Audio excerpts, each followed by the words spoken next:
Chapter 1. The City Boy.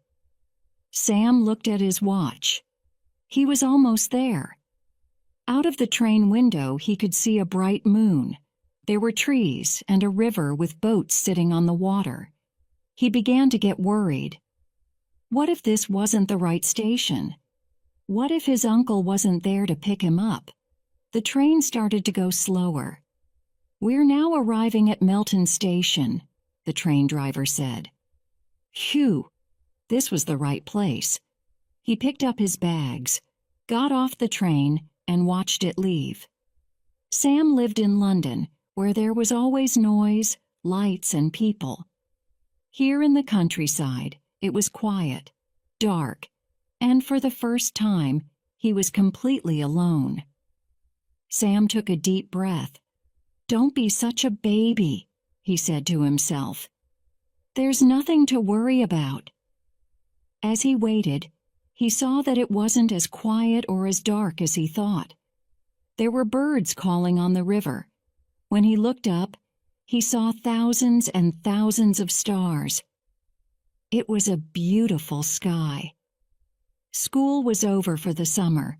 Sam's mom and dad were working. His brother had a job in a hotel, and his sister was in France, looking after some children. "Why don't you go and stay with my brother Andy in Ronsford?" Dad said to Sam at the beginning of the holidays. "He lives near a river, and the sea isn't far away. It'll be fun." Andy went to work for a computer company in America when Sam was 6, but he was back in England now. Sam didn't really remember him. A car stopped in front of the station, and a tall man got out. "Hello, Sam," said the big man, with an even bigger smile on his face. "I'm your Uncle Andy." He took Sam's hand. "It's good to see you." Sam sat in the car feeling tired and small next to his uncle. They drove past houses, then through a forest. Andy asked about Sam's family. "They're fine," Sam said. "They send their love. Dad said he'll come and see us in a week." And he closed his eyes. When Sam woke up, it was light, and he was lying in bed. There were noises downstairs. He got out of bed and almost hit his head on the ceiling. The house was small and very old. How could his uncle live here? Sam found the kitchen, and 2 black and white dogs came to say hello. "That's Rosie and that's Spike. They like you," Andy said, carrying a big plate of eggs, beans, and bread to the table. "Eat this up, young man. We're going down to the river after this. I've got a surprise for you." After breakfast, Sam followed Andy down to the water. There were lots of boats on the river, some for fishing, but most were sailing boats. "Here we are," Andy said. "This is for you." Sam gave his biggest smile. There, in front of him, was a little sailing boat. "I'm going to teach you how to sail," said Andy. "Come on." They got the boat ready and were soon out on the river. Sam looked at his uncle. "This is great," he said. "No, this is better than great." Andy taught Sam how to sail the boat, and at the end of the afternoon he had another surprise for Sam. "Right, I think you're ready to go out without me," he said. Sam wasn't so sure he could sail the boat alone, but he went anyway. He sailed across to the other side of the river and then back again, going up the river. He was so happy. The boat was sailing beautifully until the boat stopped so quickly that Sam almost fell into the water. "Oh no," he said. "I can't move." Sam didn't understand what was happening. He tried to turn the boat, but it wouldn't move. "Take this," someone shouted. There was a sailing boat behind him with a girl in it.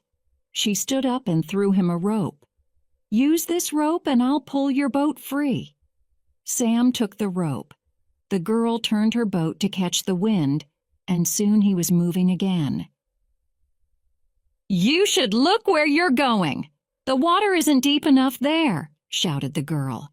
Didn't you see? Sorry, said Sam. He threw the rope back to her and she left. He was more careful after that.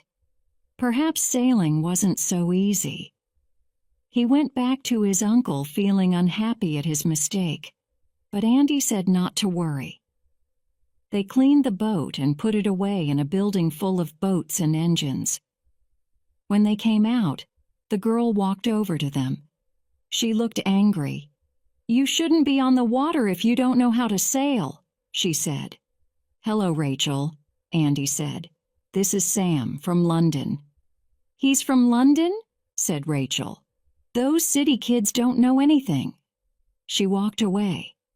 Andy looked at Sam and laughed. His face was bright red. Don't worry about her, Andy said. This is her home. She just doesn't like visitors much. They went back to feed the dogs and make some dinner. Can you get these potatoes ready, Sam? Andy asked. I'm making a chicken pie. Sam still felt bad about the girl, but when he heard the words chicken pie, he started to feel better. While Sam washed the potatoes, he told Andy all about his life in London, his friends, the music he liked.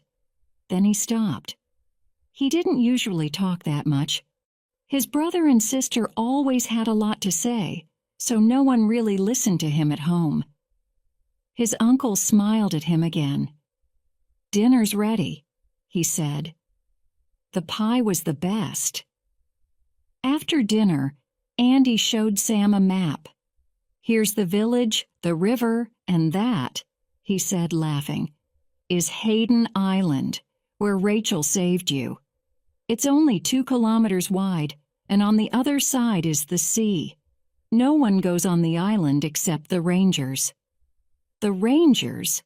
Asked Sam. Lisa and Tom, answered Andy. There are some special birds and plants on the island, and the rangers look after them. Oh, I see, said Sam. Can we go there? Only with Lisa or Tom. We have to keep the birds and plants safe. Later, Sam lay in bed thinking about his day. It was all so different from London. The strangest thing was the light that came into his room. It traveled across his ceiling, and then it went away, leaving his room dark. After a few seconds it was back, then it disappeared, again and again. Chapter 2. A Strange Visitor. The next morning Sam ate his breakfast quickly and ran to the river. He pulled his new boat down to the water and started to get it ready. I'm sorry I was angry yesterday. Sam turned round. It was Rachel. Well, I'm sorry you had to save me, Sam answered. Friends? Said Rachel. Friends, said Sam. We could go sailing together today. I can come with you, show you the river if you like, Rachel said. That sounds great, Sam answered. So Sam sailed the boat, while Rachel told him about the river and how to be safe on the water. Best of all, she told him how to make the boat go fast. Sam loved being out on the water. He turned round and saw they were far from the village. You're getting really good, said Rachel. Now let me show you Haydon Island. But my uncle said we could only go with the rangers. I go where I want, Rachel said, smiling. They sailed the boat onto Haydon Island and tied it to a tree. At the top of the beach, Sam found the answer to his question from the night before. There, about 2 kilometers away, was a tall building painted red and white, with glass all round the top. That's Haydon Lighthouse, said Rachel. Let's go and see it. They started walking, but after a few minutes they had to stop. Lying on the path was a white bird with a long black beak that looked like a spoon. It had thin fishing rope round its legs. It certainly couldn't fly. It couldn't even walk. "We'll take it to my mom at her office. She's Lisa, one of the rangers your uncle told you about," said Rachel. "Oh," said Sam. "That explains a lot." They put the bird onto one of the sails from the boat and carried it to a building in the middle of Haydon Island. Lisa was worried about the bird. "This looks serious," she said. She got some scissors and started to cut the rope. The bird's legs and feet were badly hurt. When she finished, she put the bird in a large box with some food and water. "Is it going to be okay?" Sam asked. "It should rest for a few days, but I think it'll be okay," she explained. "Well done, you two. I think you've saved that poor bird." "What is it?" asked Rachel.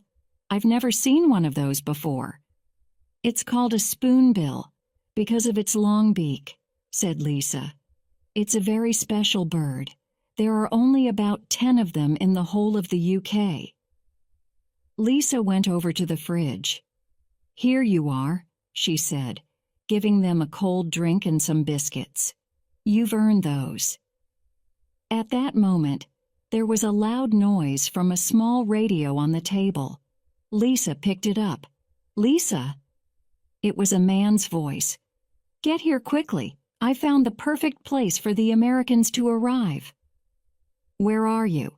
Lisa asked the man. "I'm at the south of Haydon Island." "Oh, and Lisa, don't tell anyone where you're going." "Okay," said Lisa, looking at the two kids. "We won't say a word," said Rachel. Lisa jumped in her truck and drove off. Sam looked at Rachel. "Who was that on the radio? And who are the Americans?" asked Sam. "That was my dad, Tom, on the radio." "I don't know who the Americans are," said Rachel. "The lighthouse will be boring after all that," she said. "But let's go anyway. But we can't stay long. Mum said I have to be home for dinner. An old friend of my dad's is coming to stay." Sam didn't find the lighthouse boring at all. It was wonderful. He stood looking up at it, red and white on the blue sky, and it was right next to the sea. They walked round it until they came to a large door with a sign above. The sign had 4 big sailing boats on it and some words in Latin. They tried the door, but it didn't open. At that moment they heard an engine. They looked round the side of the lighthouse and saw a boat coming fast towards them. There were 2 men on the boat wearing black clothes, and they did not look friendly. Next to the lighthouse was an old building. "Quick, let's go in here," said Sam, pulling Rachel inside. They pushed the door shut, but left it open a little so they could see. The boat arrived at the beach and the engine stopped. The men jumped out and pulled the boat out of the water. They started carrying boxes and bags towards where Sam and Rachel were. They came closer and closer, but fortunately they didn't stop. They walked past until they got to the lighthouse. One of the men was dark, the other was blonde, but they both had short hair and looked very strong. The blonde man took out a key and opened the lighthouse door, and they went inside. A few minutes later they came out, and the blonde man spoke. "Is it all working, Robert?" he asked the other man. "Yes," answered Robert. "I can listen to every conversation on Haydon Island. I can also hear what the rangers and other people are saying on their phones here and in the village." "Good," said the blonde man. "I'm going back to the village." Sam and Rachel looked at each other in surprise. The blonde man left on the boat. Robert went into the lighthouse and closed the door. Rachel and Sam waited 5 more minutes. Then, without saying a word, they left the old building and walked very quietly back to Sam's boat on the other side of Haydon Island. They got in the boat but didn't speak until they were almost back at the village. "Who were those men?" asked Sam. I don't know, but they weren't American. Their accents were certainly English, said Rachel. So, we still don't know who the Americans are. Rachel looked excited, but Sam was starting to feel worried. He tried to understand what was happening, but it really was impossible. When they got to Rachel's house, they went round to the back door and looked through the kitchen window. There was a man sitting at the table with Rachel's dad, but they couldn't see his face. Then the visitor turned round and Sam stopped. Oh no, he said to Rachel. It's the blonde man from the lighthouse. Chapter 3. Smugglers. Next morning, Rachel arrived at Andy's back door very early. The dogs looked happy to see her. Sam was eating another big breakfast. Hello, said Andy. You're just in time for coffee. Hello, Rachel, said Sam with a mouthful of food, but he didn't speak again. Rachel was sitting at the table looking quietly at her cup of tea. Andy was looking at them both. You're very quiet, you two. What's wrong? Do you want to tell me something? Andy said. Sam looked at Rachel. Okay, she said. You tell him. So Sam told Andy everything about the day before. When he finished, Andy's face went white. Who is the man staying with you? He asked Rachel. He's called Michael, she answered. Dad says he's an old friend from university, but I've never heard Dad talk about him. Andy sat down at the table with them. The dogs followed and sat at his feet. Stay away from Haydon Island for now, okay? Andy said. Then he smiled. I'm not sure what's happening, but your dad will be upset with me, Sam, if you get hurt. He laughed when he said that, but it certainly wasn't a real laugh. But why? Asked Sam. What are those men doing? For hundreds of years, this village was used by smugglers, Andy explained. The whole area became famous for it. People brought things here from Holland and France, and the police tried to stop them. Go on, Sam and Rachel said together. This was exciting. Andy laughed, for real this time. Well, the most famous smuggler was a woman called Margaret Catchpole. She was born near here in 1762. She was in love with a dangerous smuggler, William Laud. Some people say they were on Haydon Island when the police found them. Wow, said Sam. Yes, but don't think smugglers were nice people. They were not, said Andy. People sometimes died because of what they did. And that is why I'm telling you this story. Modern smugglers are just as bad, perhaps even worse. Oh, I see, said Sam. So you think that Michael and the man at the lighthouse are smugglers? Asked Rachel. I'm sure of it, said Andy, standing up. Now, can you take Rosie and Spike for a walk for me? I've got to go out. When they heard the word walk, the two dogs started running about. Here's some money for an ice cream. Andy gave them £5. Then he picked up his car keys, left the house, and drove away. Where's he going? Asked Rachel. Said Sam. I don't know, but I don't like it. I don't think the men in black are smugglers, do you, Rachel? No, I don't, she said. They're waiting for something, and I think your uncle knows what that something is. I think it's the Americans. Rachel and Sam took the dogs to the river and walked north. They had so many questions. Why did Andy leave so quickly? Why was he so worried?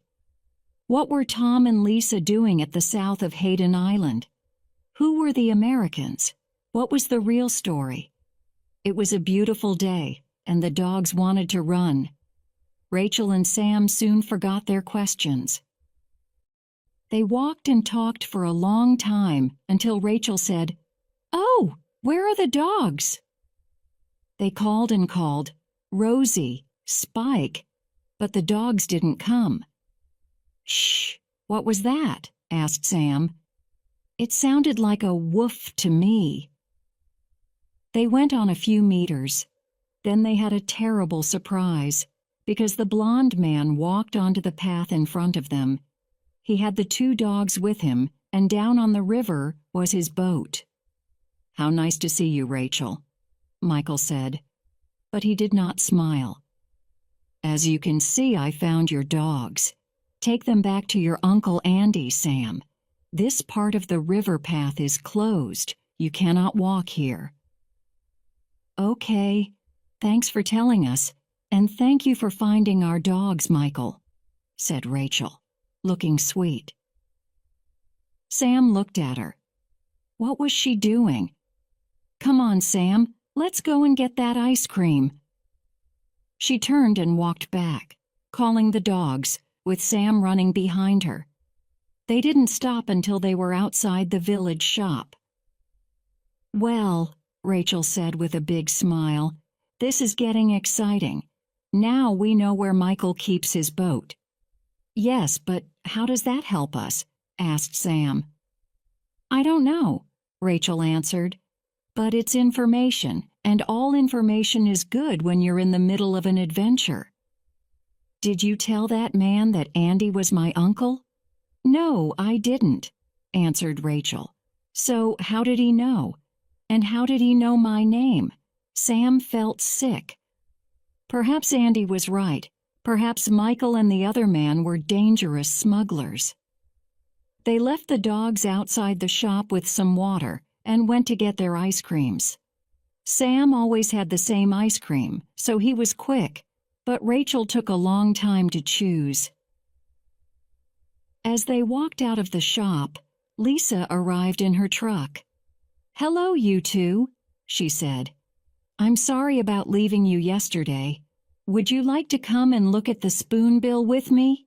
That was better. The kids and dogs jumped into the truck and Lisa drove down to the river. "But how are we going to cross the river?" asked Sam, looking over to Haydon Island. Lisa got out of the truck and walked to a wide, flat boat in front of them. There was a man on the boat. He saw Lisa and smiled. Then the engine started. "This is how," said Lisa, getting back into the truck. She drove towards the boat. What was she doing? Sam was sure the boat wasn't big enough to carry the truck.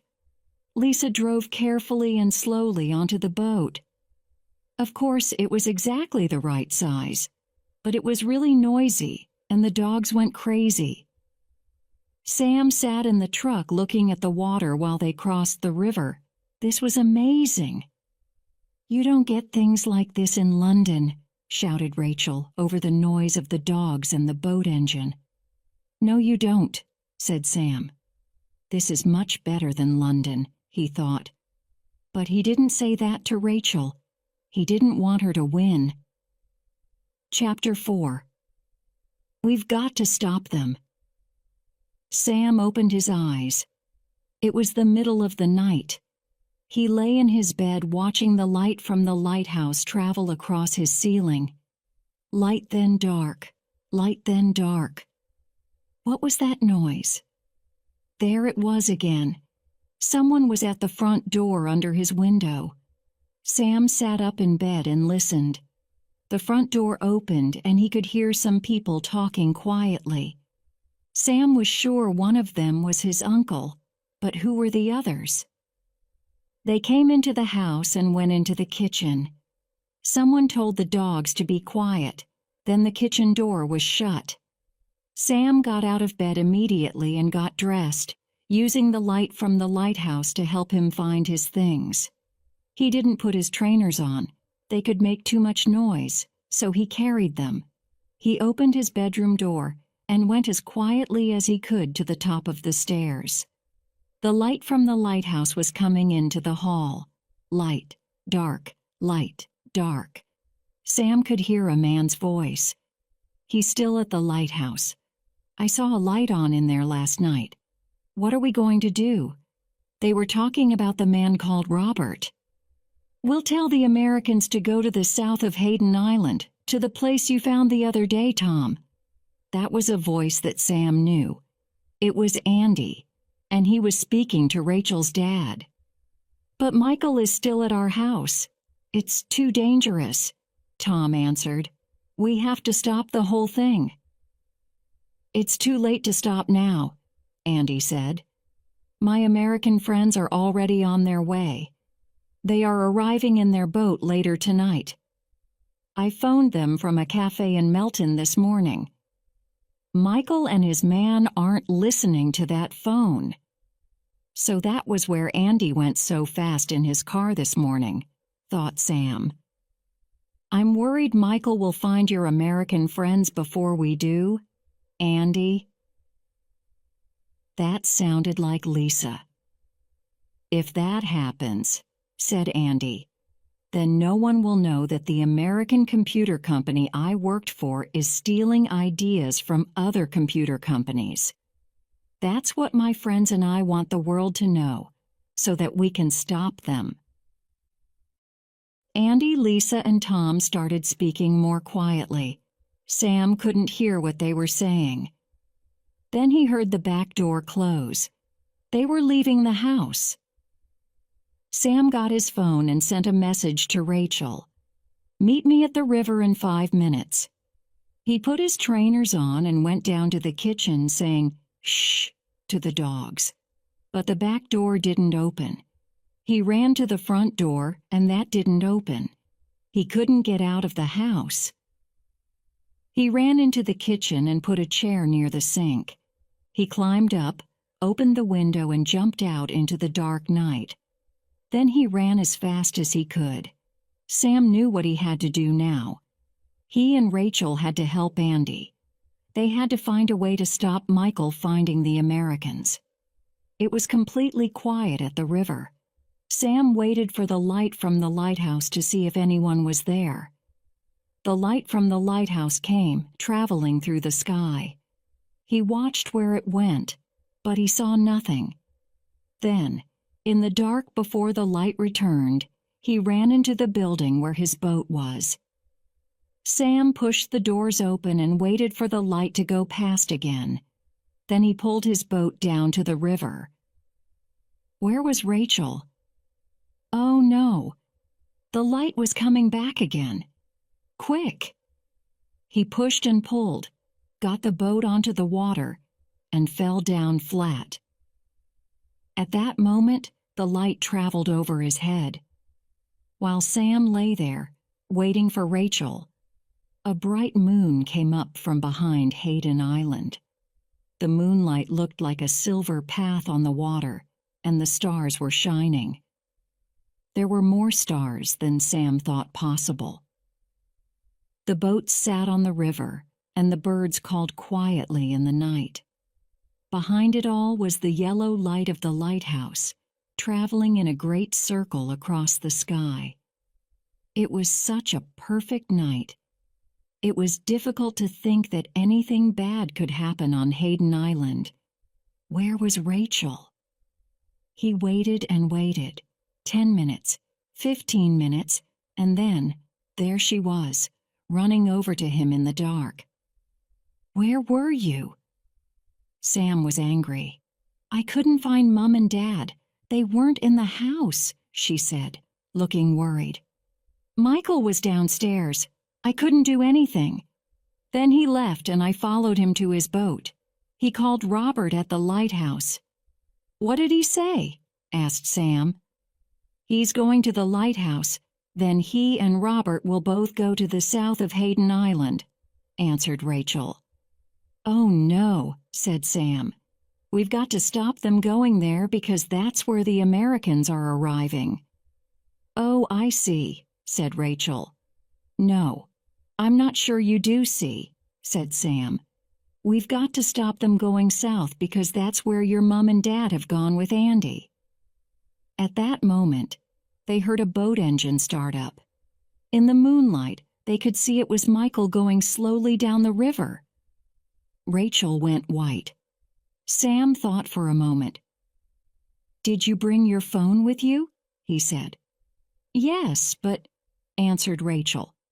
"Then I think I have an idea," said Sam with a smile. "Come on." They got into the boat as quietly as they could and pushed off into the river, but nothing happened. The boat didn't move. "We'll never catch Michael," said Sam. "Shh," said Rachel. "Pull this rope." He did what she said, and the wind filled the sails. The boat turned, and they were sailing south after Michael, with the lighthouse drawing circles in the sky above their heads. Sam smiled. "You know how to sail this boat," he said to Rachel. "Shh," she said again, but he knew she was smiling. Rachel sailed the boat down the river until the river ended.